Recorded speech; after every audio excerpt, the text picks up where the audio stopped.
बिस्मिल्लाहिर्रहमानिर्रहीम। अस्सलाम वालेकुम। मैं हूं डॉक्टर ज़ियाउल्लाह खान गाजी।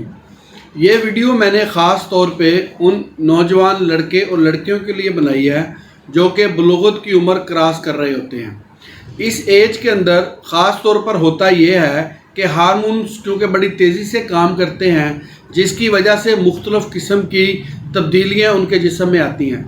तो इसी कंडीशंस के अंदर इनके चेहरों के ऊपर पिंपल्स या एक्ने निकलना शुरू हो जाते हैं, जो कि एक इंतहाई तकलीफ दे मरहला है और बहुत अरसा तक वो इसका पीछा नहीं छोड़ते।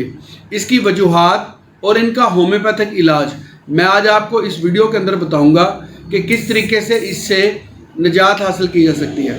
जैसे ही इन लड़कियों को बुलुगत की उम्र आती है और उनके अंदर हार्मोनिक तब्दीलियाँ शुरू होती हैं, तो चेहरे पे जो कील निकलना शुरू होते हैं ये नोकदार और तेज़ कील होते हैं, और जिसकी वजह से उनको चेहरे के ऊपर खारिश भी महसूस होती है और वो इन कील को दबाकर इससे पीप वगैरह निकाल देती हैं, जिसकी वजह से चेहरे के ऊपर निशानात वगैरह पड़ जाते हैं। इसकी वजूहात के बारे में बात कर लेते हैं। तो एक तो वजह जो मैंने आपको बता दिया कि हार्मोनिक चेंजिंग की वजह से ऐसे होता है।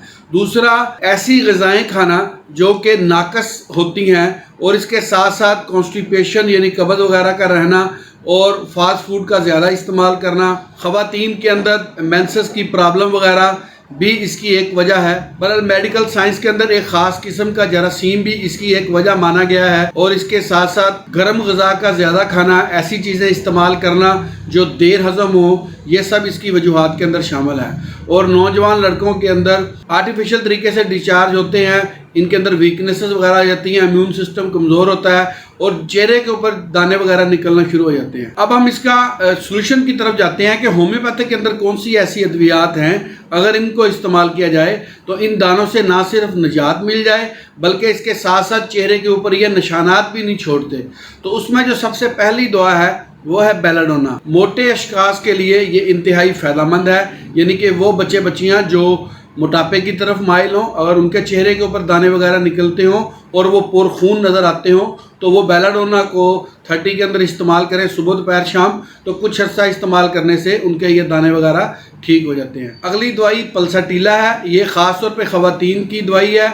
अगर इनके अंदर मेंसेस की ख़राबी हो, चेहरा जर्द हो और हाथ और पाँव गर्म रहते हों, ये ख़ास अलामत पल्साटीला की है।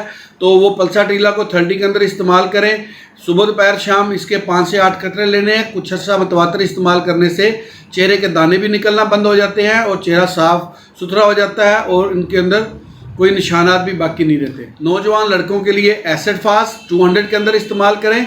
अगर आर्टिफिशियल तरीके से बहुत ज़्यादा डिस्चार्ज हो गए हों, जिनकी वजह से उनके अंदर कमज़ोरी वाक़ हो गई हो, तो वो इसको इस्तेमाल करें। तो ये भी उनके लिए इंतहाई मुफीद है। इसके भी 5 से 8 कतरे सुबह शाम 2 टाइम लेने हैं। कुछ अर्सा मतवातर इस्तेमाल करने से उनके दाने वगैरह साफ़ हो जाते हैं। अब एक मदर टंक्चर आपको मैं बताता हूँ जो दोनों के लिए कॉमन है, यानी मेल और फीमेल दोनों इस्तेमाल करें। ये ब्लड की प्यूरिफिकेशन के लिए बेहद ज़रूरी है। इसे कहते हैं हाइड्रोकोटाइल मदर टंक्चर्स।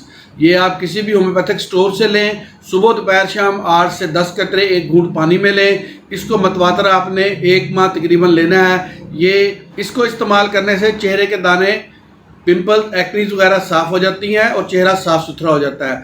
बहुत शुक्रिया। अपना ख्याल रखिएगा और हमारे इस चैनल का भी ख्याल रखिएगा। इसी तरह की इंफॉर्मेटिव वीडियोज़ मैं आपके लिए बनाता रहूँगा।